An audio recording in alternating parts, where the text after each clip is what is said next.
So let's solve for sample problem number 3.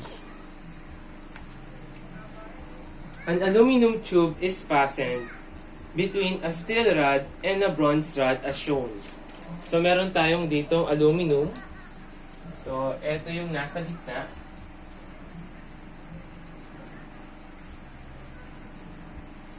Tapos meron tayong bronze dito sa left. And steel naman dito sa bandang right.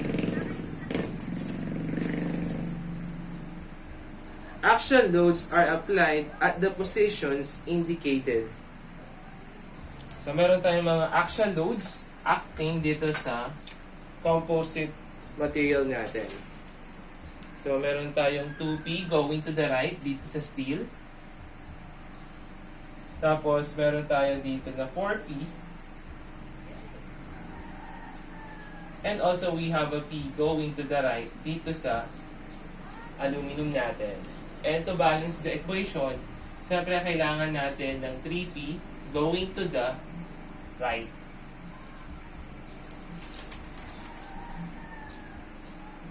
Find the value of P that will not exceed a maximum overall deformation of 2 mm. So, nire-require sa ating problem. So, yung maximum deflection natin is only 2 mm.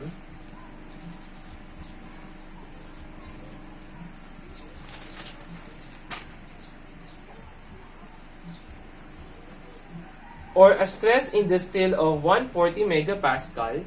So, in total daw, yung di siya mag-exceed sa 2 mm. Yung allowable natin sa steel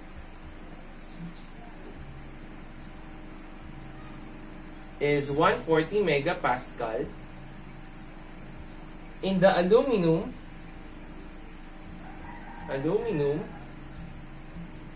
megapascal, or in bronze of 120 megapascal.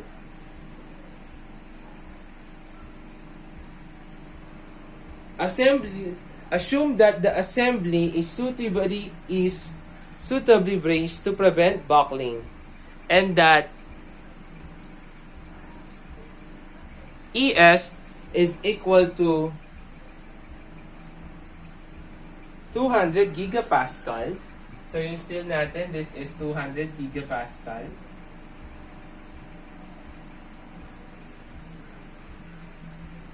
E aluminum is 70 gigapascal. And E bronze is 83 megapascal.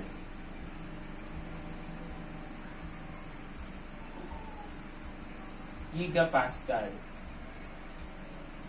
So dito, E aluminum. So, hanapin natin yung value ng P natin na magsasatisfy sa mga conditions natin. Dapat yung total deformation, hindi siya mag-e-exceed sa 2 mm. Yung stress sa steel, hindi dapat mag-e-exceed sa 140. Sa aluminum naman, dapat yung stress hindi mag-exceed sa 80. And sa bronze naman is 120. So, given yung mga area natin dito, so yung area ng bronze is 450 mm squared. Tapos, meron siyang length na 0.6 meter. Yung area naman ng aluminum natin is 600 mm squared na merong length na 1.0 meter. The area of steel is equal to 300 mm squared, where yung length niya is 0.80 meter. So, yung tinutukoy nating area dyan is yung cross-sectional area ng material natin.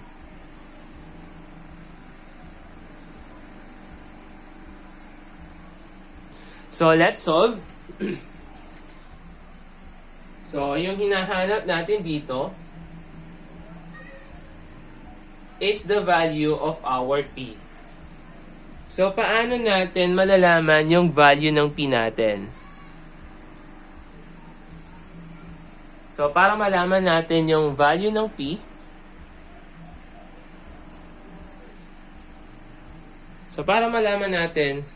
yung value ng P, consider natin yung mga stresses acting sa bawat material natin.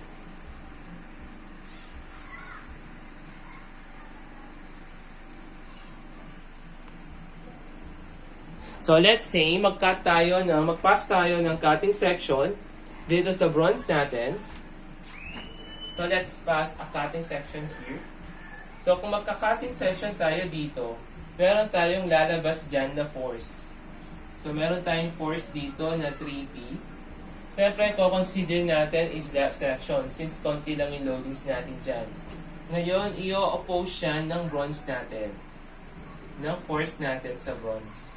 So obviously, summation forces horizontal, the value of our force is equal to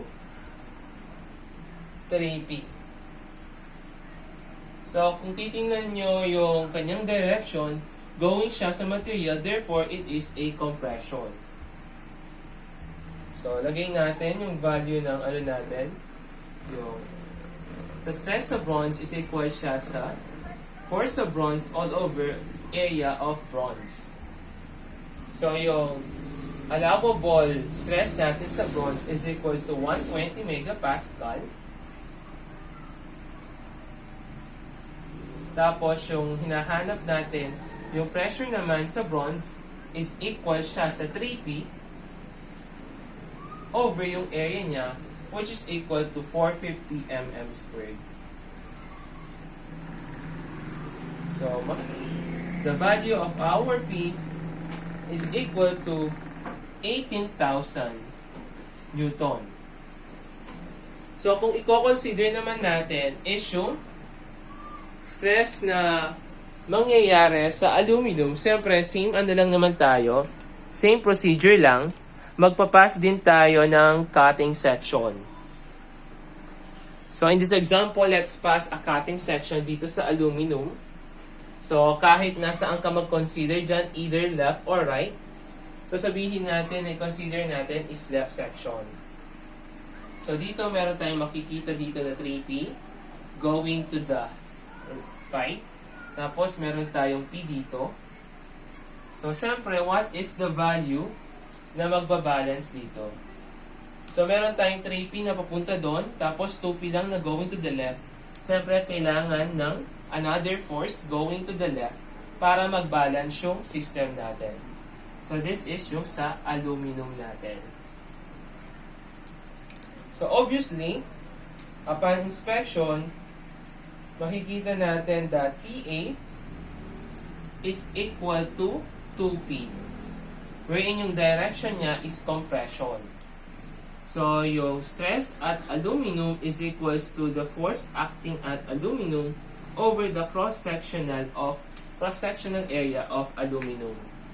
So, yung allowable stress natin sa aluminum is equal to 80 megapascal Newton per mm squared. So, yung force natin sa aluminum is equal to 2P all over the area of 600.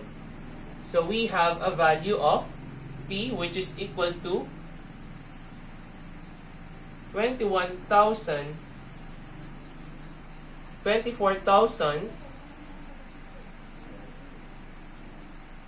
Newton. Next naman is sa steel naman tayo. So, yung una natin dito is bronze. Sumunod is yung aluminum.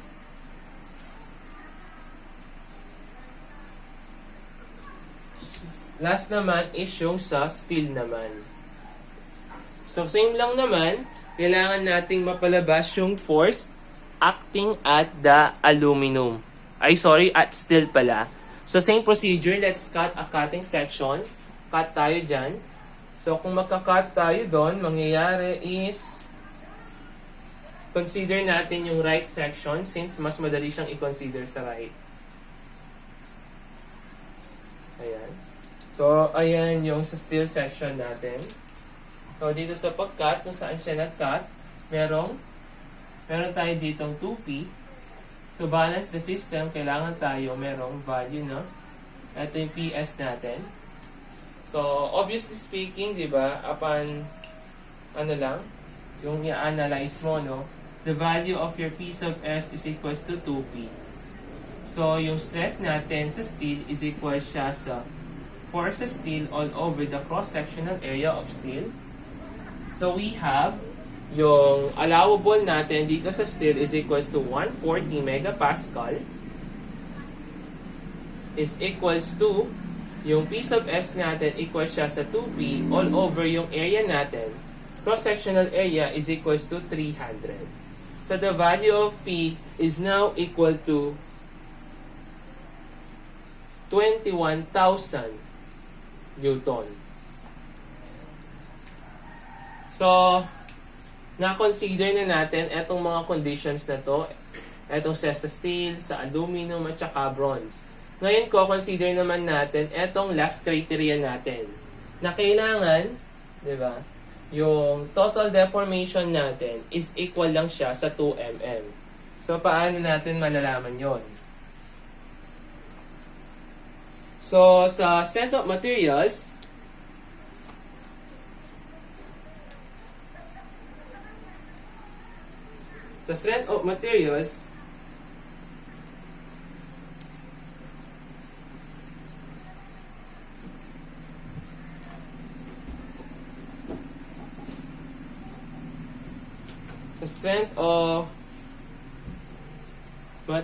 ganito yung ano natin sa deformation. So usually, di ba, kung titingnan ninyo, let's say meron tayong rod hanging vertically.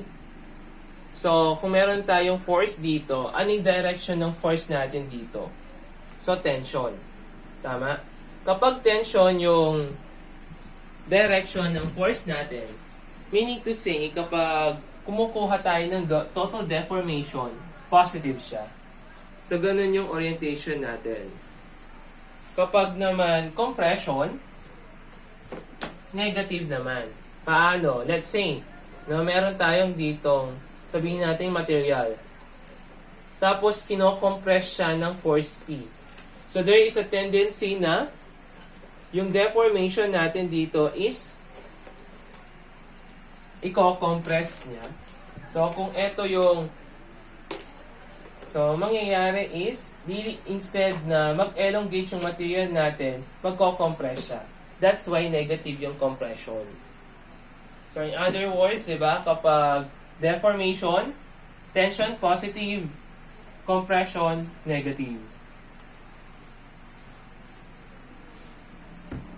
So, for deformation lang from deformation,